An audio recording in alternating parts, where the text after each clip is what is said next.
Sri Kuberan TV நேயர்களுக்கு astro KS ஐயங்காரின் பணிவான நமஸ்காரங்கள். வார பலன் 16-10-2023 முதல் 22-10-2023 வரை உண்டான வாரத்திற்கு மேஷம் முதல் மீனம் வரை என்ன பலன் இருக்குன்னு பார்ப்போம். அதற்கு முன்னாடி காலபுருஷ தத்துவத்தின் வழியாக இந்த வாரத்தினுடைய கிரகச்சாரம் என்னன்னு பார்ப்போம். அதற்கு பிறகு எந்தெந்த ராசிக்காரர்களுக்கு சந்திராஷ்டமம் பார்ப்போம். இந்த வாரத்தில் உண்டான ஏற்றமான விஷயங்கள் என்னென்ன அப்படின்றத பார்ப்போம். முதல்ல இந்த வாரத்தினுடைய கோல்சாரம் மேஷ ராசியில குரு பகவான், சிம்மத்தில் சுக்கிர பகவான், கன்னியில சூரியனும் கேதுவும் இருக்க 16ஆம் தேதியிலிருந்து 18ஆம் தேதி அன்னைக்கு துலா மாசம் பிறகு சூரிய பகவான் கன்னியா ராசியிலிருந்து துலா ராசிக்கு போயிடுறார். துலாத்தில் செவ்வாயும் புதனும், சூரிய பகவான் 18ஆம் தேதியிலேருந்து இருக்கார்.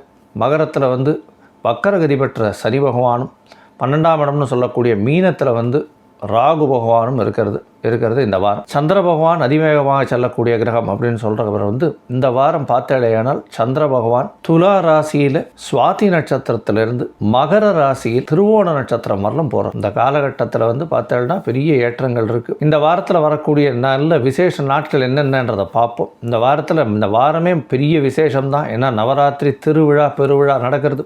சந்திராஷ்டம காலங்கள் அப்படின்றது யார் யாருக்குன்னு பார்ப்போம். சந்திராஷ்டமம் மீனம், மேஷம், ரிஷபம் மற்றும் மிதுன ராசிக்காரர்களுக்கு சந்திராஷ்டமம் இருக்குது. புதிதான முயற்சிகள் வேண்டாம், வெளியூர் வெளிமாநில பிரயாணங்கள் வேண்டாம்ன்றதை சொல்கிறோம். அந்தந்த நாட்கள் என்ன எண்ணிக்கைன்றது அந்தந்த ராசியில் சொல்கிறோம். இதை தவிர இந்த வாரத்தில் 18ஆம் தேதி சூரிய பகவான் கன்னியா ராசியிலிருந்து துலா ராசிக்கு போகிறார். அதாவது சௌரமானத்தின் வழியாக சூரியன் மாறுவதை நம்ம கொண்டாடுறோம். இது 18ஆம் தேதி. துலா ஸ்நானம்ன்றது ரொம்பவும் முக்கியம். துலா மாதத்தில் எல்லா விதமான நீர்நிலைகள்லையும் கங்கையும் காவிரியும் இருக்கிறதாக ஐதீகம். அதனால் எந்த தண்ணியில் குளித்தாலும் அங்கே கங்கை இருக்கா அப்படின்றது ஒரு பெரிய ஐதீகம். அதனால் எல்லாருமே என்ன சொல்கிறது, சுபப்பட்டு போகிறதுக்கு ஒரு பெரிய ஏற்றம். இதை தவிர துலா மாதத்தில் பார்த்தோம்னா சூரிய பகவான் நீச்சப்பட்டு போகிறார்.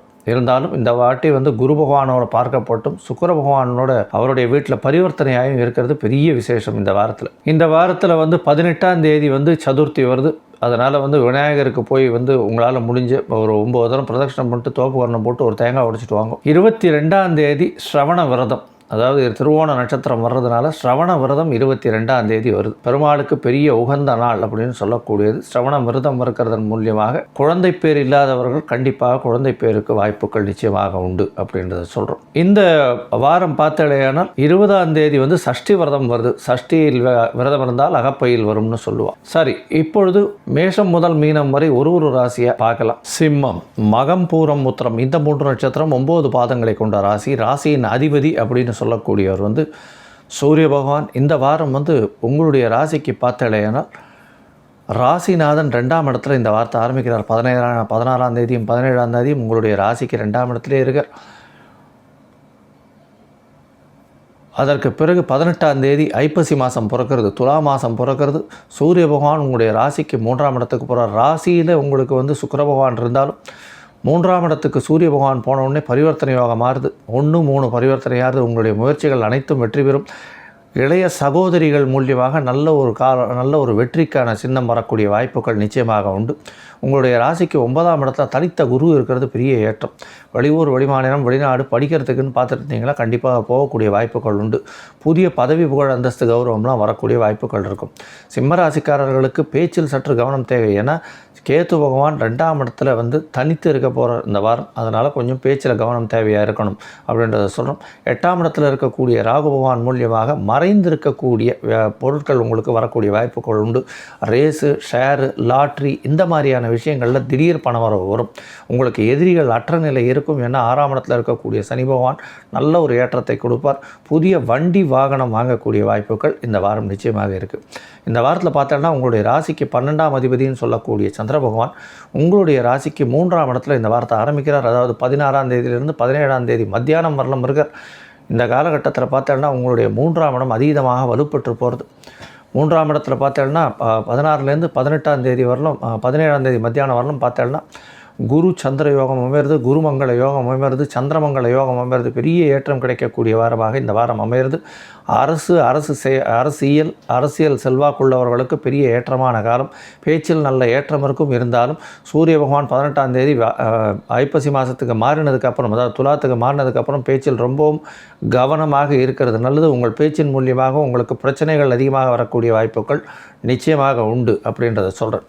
நீங்கள் இந்த வாரத்தில் பார்த்தாலேனால் 19ஆம் தேதி 16ஆம் தேதி 17ஆம் தேதி மதியம் ஒரு 2:30 மணியிலிருந்து 19ஆம் தேதி இரவு ஒரு 8:30 மணி வரலும் உங்களுடைய ராசிக்கு 4ஆம் இடத்துல சந்திர பகவான் போகிறார். இது ஒரு பெரிய ஏற்றத்தை கொடுக்கக்கூடிய காலகட்டம்.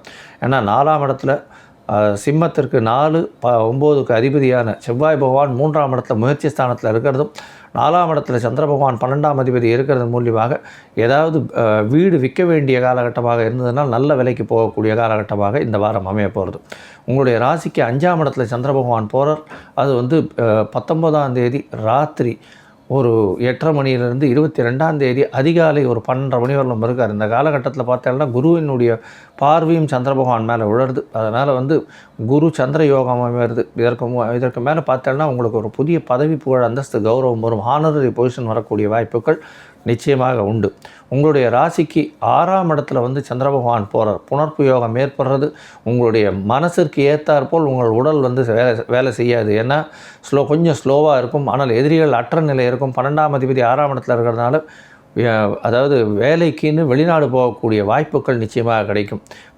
திடீர்னு உங்களுக்கு வெளிநாட்டுக்கு இது பண்ணியிருக்கு, போஸ்டிங் அங்கே போட்டிருக்கு அப்படின்னு சொல்லி கொடுக்கக்கூடிய காலகட்டமாக இந்த வாரம் அமைய போகிறது. பொதுவாகவே பார்த்திங்கன்னா இந்த சிம்மராசிக்காரர்களுக்கு பெரிய ஏற்றத்தை கொடுக்கக்கூடிய வாரமாக இந்த வாரம் அமையிறது. இருந்தாலும் உங்களுக்கு பார்த்தீங்களேனால் 8ஆம் இடத்துல இருக்கக்கூடிய ராகு பகவான் உடல் நலத்தை சற்று பிரச்சனையை கொடுக்கக்கூடிய காலகட்டமாக இருக்கும். கொஞ்சம் ஜாகிரதையாக இருக்கும். கண்டிப்பாக விநாயகரை போய் வணங்கிட்டு வாங்க. முடிஞ்ச வரலும் விநாயகரை போய் வணங்கிட்டு அவருக்கு ஒரு தேங்காயை உடைச்சிட்டு வாங்க. ஏன்னா சதுர்த்தி வேறு வருது. கண்டிப்பாக ஒரு 9 தரம் பிரதட்சணம் பண்ணிட்டு வாங்க. 9 பிரதட்சணம் பண்ணிவிட்டு தோப்புக்கரணம் ஒரு 9 தரம் போடுங்க.